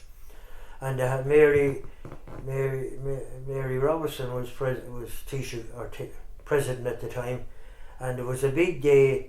There was a big day in Wexford for down in Johnstown Castle, that one particular Sunday, and I'll show you the photograph there and the thing there, taken that day, and she was there, and there was a big brunch in the morning. They were in different hotels in Wexford anyway, and then there was a meal then that night as Wexford, but it was a great day. So and then there was a senator medal. I had the medal over in Knocknore there that particular day. I showed you there, and maybe you didn't see it that day, yeah. So that's a bit of the history now of the Killan area. Now the local area here, there was a man by the name there was a clergyman by the name of Father Mo Cairns. He was in here. He's buried up in Edenderry. That Anthony Cairns, the tenor, he's a relation of his. Actually, he put up in the cemetery in Edenderry. There about 5 or 6 years ago, he put up a lovely plaque. There seemingly was no plaque there over, and he was there in this particular area here in the village of Kilkeely, yeah. And he was, I can't remember now where he was killed, or more, so it must have been somewhere up in that particular area, yeah. So, well, that's where if I was bringing someone, I would bring him. But well, of course, up to the 9 stones above in Mount Leinster, there's another very historical, another great spot, yeah. You'd have a great view. You'd be looking out over the whole lands. That's far to see. But when we were living up in Newtown, when I was young and living up in Newtown, if you went up the lane half a mile up further, we were able to see Tusker Rock, the lighthouse. We were able to see Tusker Rock, the Hook lighthouse. We were able to see the Hook, and there was a light ship off of Blackwater, the Blackwater light ship. Then you'd see all them lights flickering, yeah. Yeah, there's a great view up there. Yeah, so would you have gone up there much when you were younger, and if you would, yeah. Well, it would be back and forward, yeah. You'd be up and down, sure, and the things, and the land was running up there to the right of the mountain ditch. Now we had mountain rights on the mountain all right years ago, but I don't know what. I remember when the rate collector used to come around to collect the rates. My father seemingly didn't pay these rates on the mountain. But seemingly some years later, then of course there was something to do. I'm not really sure, because James was asking me there back, my son, a few years ago, had we mountain rights? Well, we never used to have, because we hadn't sheep at the time, you see. We hadn't, but we used to cut turf on the mountain. The place where we used to cut the turf was called the Foxborough. Why they call it the Foxborough, I don't know. And no, sure, it done the job alright, you'd save it and everything like that. But you know, if you're up on the mountain and at your turf, at doing something with your turf, getting the house or getting it whatever you like that, you'd cut it out and don't know, you couldn't use turf machines or anything like they have up there now, you know. But sure, it was all done by hand, and even up on Moonir, when they ran Moonir and Mount Leinster, sure, it was all done by hand. But you know if the weather was going to change. There was a soft water toe in the mountain anyway, and you'd feel the give. You were able to tell, oh, the weather's going to break. The weather's going to, we've got to get this saved before the weather break, yeah. Yeah, no, I was always interested in history. I'm involved with, I'm only a member of the Historical Society there in Enniscorthy. They're over 100 years of age. They were 1907 they were formed, and they're still going there, and we do a lot of history tours and things like that. There's big talks and things coming up in Enniscorthy now I think it's in June, to do with the 98th celebrations, you know. It'll be what, the 225th anniversary? That's right, yeah, of, yes. And Gloria's talking about there's a few places now and they're talking about getting the pikemen going again to do a bit of march, you know. Now we had a magnificent turnout in Killan on the 26th of July in 1998, a magnificent day. We had about 2,000 pikemen in Killan, yeah. And they started in the village there, in the field down there, a little bit on the Rathnure side of the village. They came up to the village, they went up to the right, up the road out there, and went out in a sort of a circle and came back then to and they unveiled that that day they unveiled the 4/7. But I remember marching in 1948 as a school chap with the pikemen that time. Wow. That would have been the 150th anniversary of 1798. Yeah, 1798. Yeah. I should the whole area around here is steeped in 1798. Yeah. But Gloria's big into that. There's a part there in the cemetery there. Sure, it's the same in every cemetery. There's some people there. There's a part in the old cemetery there in Killan there, where the Kelly monument is there in the lower end. There's a lot of people that was killed in them. And there's two brothers, a distant relation of my own, called Trainers, two brothers. And they were on the way to the big battle in Vinegar Hill was on the 21st of June, the battle of Vinegar Hill. And they were on the way to the battle to Vinegar Hill to join the insurgents on Vinegar Hill, and they were shot about a mile or two there from the village of Killan, and they're buried there on the left hand side as you go into the cemetery. And Grave Trainers were their name, two brothers. They lived there in the village there in Killan. Yeah. Now, good. I'm conscious we could go on all night. At the last question I always ask, and I'm hoping we touched on a lot of the topics that we touched that a lot of things there. Was there anything else that you wanted to mention that I hadn't asked you about before we bring the recording to a close? No, I want to say is I done a lot of night classes in my time.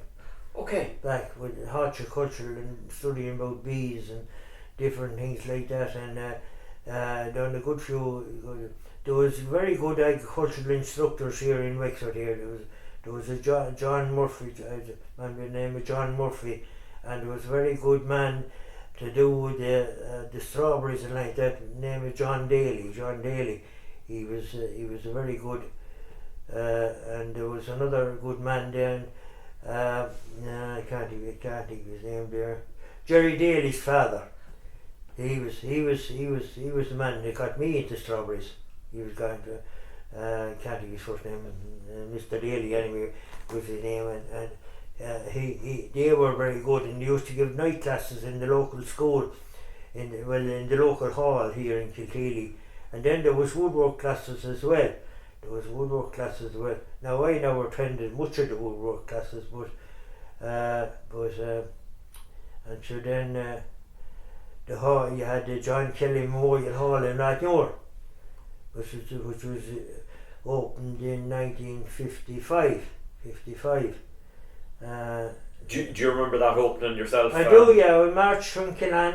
Pikemen marched from Killan from the graveyard in Killan to Rathmore. Yeah, I do remember it well. Yeah, and that was a big occasion. Yeah. And so you see, there was no hall. It used to be used in the old school. When I was going to school, they used to have drama classes. That time there was a drama class, or not a drama class, a drama society.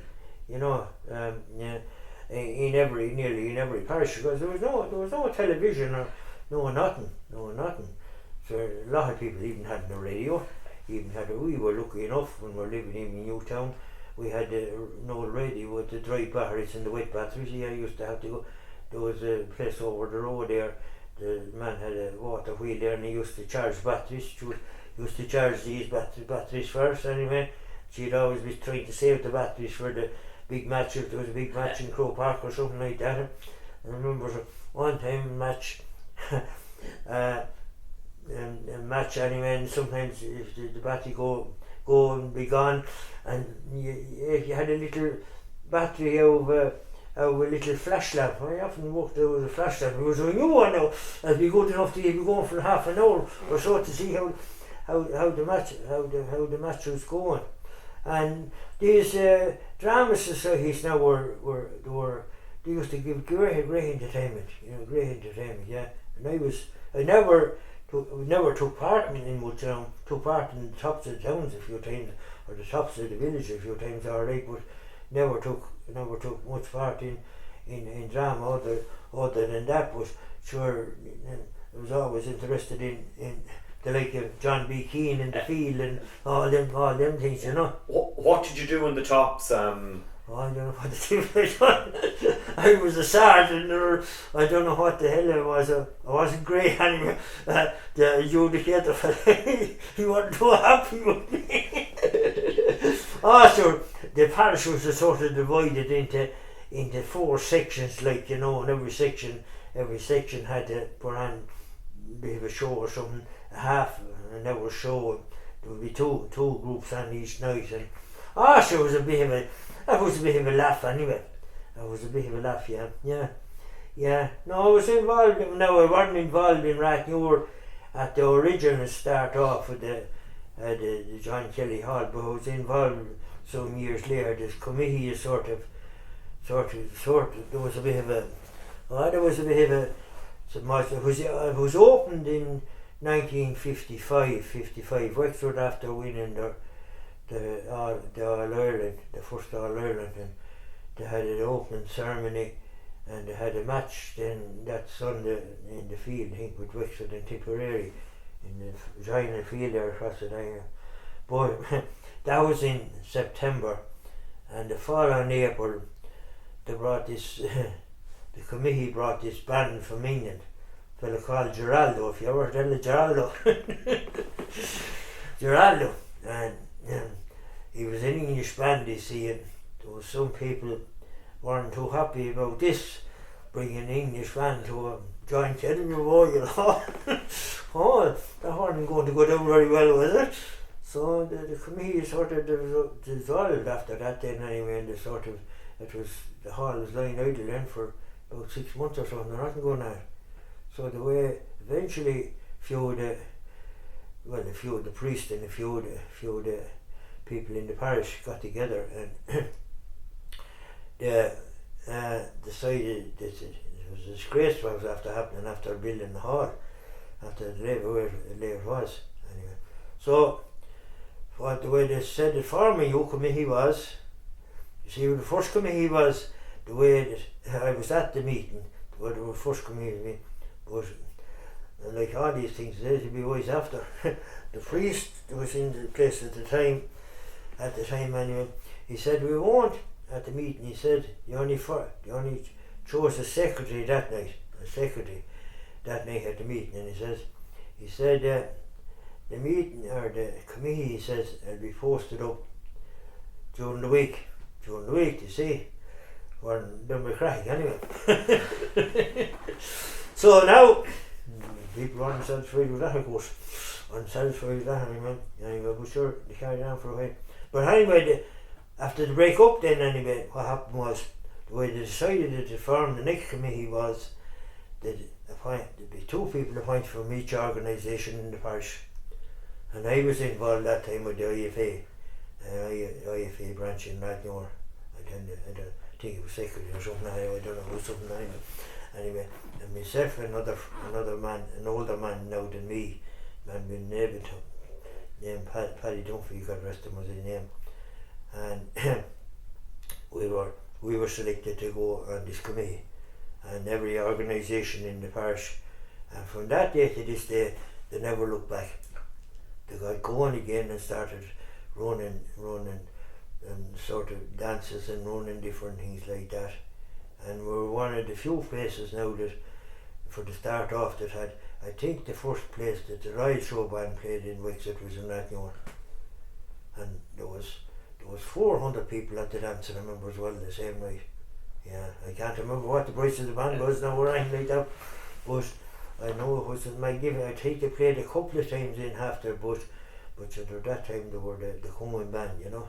And that was in the John Kelly Memorial Hall? Yeah, and I was involved then for sure. Then when they came over here, I got involved in the hall here. The priest got handed me here to go on the committee here, and I said, I give a hand anyway. So I'm still on the hall committee here. Time to retire now anyway. Yeah. So anyway, so I've seen enough of the committees, you know, it's like that, you know. So now that's it. That's brilliant. Pat, thanks a million.